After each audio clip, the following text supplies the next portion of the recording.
여러분 안녕하세요. 한국금거래소의 송중길입니다. 현재 시간이 2025년 9월 4일 목요일 9시 30분을 향해 달려가고 있고요.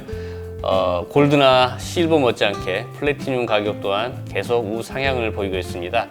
지난 3년간 플래티늄의 가격 변동도 한번 짚어보도록 하겠습니다. 3년 전에 돈당 14만 원을 찍었던 그 플래티늄 가격이 근래 들어서 24만 6천 원을 보이고 있습니다. 거의 2배 가까운 상승을 보였고요. 올해 들어서 가파른 또 상승 패턴을 보이고 있다는 게 관심사입니다. 오늘 아침 그람당 기준가는 63,700원을 보였고요. 돈당 가격은 23만 9천 원을 보였습니다. 회의 전망 기사 한번 짚어보도록 하겠습니다. 인덱스 박스발 뉴스 아시아 플래티늄 시장 규모가 2035년까지 1조 1197억 달러에 도달 예상이 된답니다. 백금은 계속 아시아권에서 상장할 거라는 분석인데요. 2024년 시장 규모는 약 9,892억 달러고요. 소비량은 3만 5천 톤으로 팬데믹 이후에 뚜렷한 회복세를 보였답니다. 인도, 일본, 파키스탄이 전체 소비의 43%를 차지했고요. 이 중국은 2013년 이후에 연평균 5.8% 성장하면서 가장 가파른 증가세를 기록을 했답니다. 수입 물량이 460톤으로 전년 대비 85% 급증을 했는데 인도가 이 중에 절반 가까운 수치를 차지하고 있고 수입 성장을 주도해 왔답니다. 반면 평균 수입 단가는 크게 떨어졌는데 이 수출은 홍콩, 일본, 싱가포르 중심으로 154톤을 기록했고 특히 홍콩은 단가와 수출액 모두에서 압도적인 비중을 차지했고요. 결론적으로 아시아 백금 시장은 자동차 촉매제나 전자제품, 수소경제 같은 신산업 수요와 신흥국의 산업화에 힘입어서 완만하지만 꾸준한 성장세를 이어갈 전망이라고 합니다. 다음은 A인베스트 발 뉴스입니다. 플래티늄이 공급위기와 수소경제 혁신 속에 2030년까지 20배 이상 급증할 것으로 보고 있고요. 이 플래티늄 시장이 지금 중대한 전환점에 서 있답니다. 세계 생산의 70%를 맡고 있는 남아프리카 공화국의 광산 수는 2008년에 81개에서 지금은 53개로 줄었고요. 이 전력난과 파업까지 겹치면서 올해 1분기 생산량이 16% 급감했다라고도 하고요. 이 공급 부족은 구조적인 문제로 이 세계 플래티늄 투자 협의회에 따르면 올해 공급 격차가 100만 온스에 이를 것으로 예상되어진답니다. 100만 온스라고 하면은 31.1톤 정도가 되겠네요. 반면 수요는 폭발적으로 늘고 있고요. 핵심은 수소 연료 전지입니다. 플래티늄이 연료 전지 촉매제로 꼭 필요한 금속인데 2023년 4만 온스에서 2030년에는 90만 온스로서 무려 20배로 늘어날 전망이고요.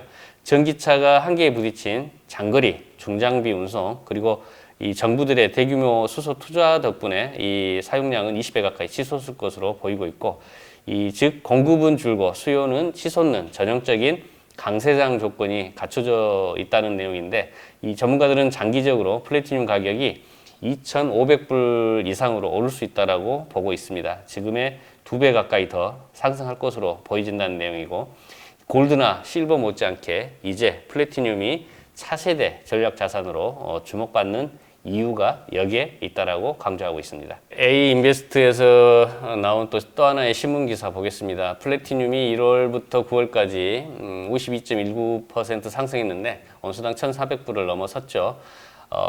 공급 충격과 산업 수요가 만든 황금기라는 표현을 하고 있습니다. 2025년 들어서 플래티늄 가격이 50% 이상 급등을 했는데 온수당 1,400달러를 돌파했고, 단순한 투기적 랠리가 아니라 구조적인 공급 위기와 수요 폭발이 동시에 일어난 결과물이라고 합니다. 공급 측면에서는 세계 생산의 80%를 차지하고 있는 남아공의 전력난, 잦은 파업이 생산량의 24% 급감했고요. 미국과 중국이 전략적 비축 차원에서 대규모 매입에 나서면서 시장은 극심한 공급 부족에 빠졌고요.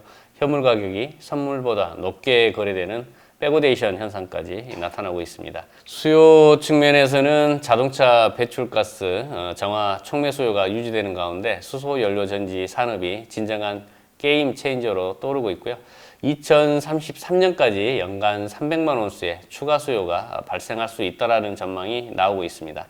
투자자들 입장에서는 단기적으로 높은 변동성을 활용한 매매 기회가 있고, 장기적으로는 제한된 공급과 폭발적인 수요를 고려할 때 전략 자산으로서의 매력도가 더 커질 수 있다는 겁니다. 결국 플래티늄은 더 이상 단순한 기금속이 아니라 에너지 전환 시대의 필수 전략 자산으로 주목받고 있다는 점입니다.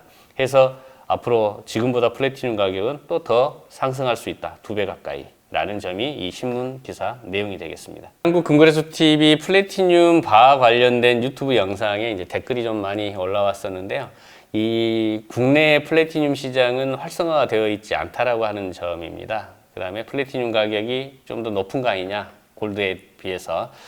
근데 이제 플래티늄하고 골드는 상대적으로 융점이 좀 다릅니다. 가공비가 그러니까 가공하는 데 있어서 어려움이 한 2배 정도 차이가 나기 때문에 그만큼 이 공임적인 측면에서 골드 대비해서는 높은 편이라고 할 수 있겠습니다. 다만 이제 상승 폭을 놓고 그 부분을 좀 더 상세해서 차익을 보실 수 있지 않을까라는 점을 말씀드리고 싶고요. 한국금거래소의 플래티늄 바는 판매가 한국금거래소로 됐기 때문에 또 다시 재매입할 때까지는 또 그 품질이 보증된다는 점을 강조드립니다. 자, 오늘 날짜의 플래티늄 바 판매 가격 좀 확인해 보겠습니다. 10g 플래티늄 바 같은 경우는 80만 3천 원 보이고 있고요. 37.5g 한 양 같은 경우는 284만 9천 원. 100g 플래티늄 바는 739만 원대에 거래되고 있습니다. 과거에 플래티늄 가격은 골드바보다 1.5배 내지 2배가 더 높았습니다.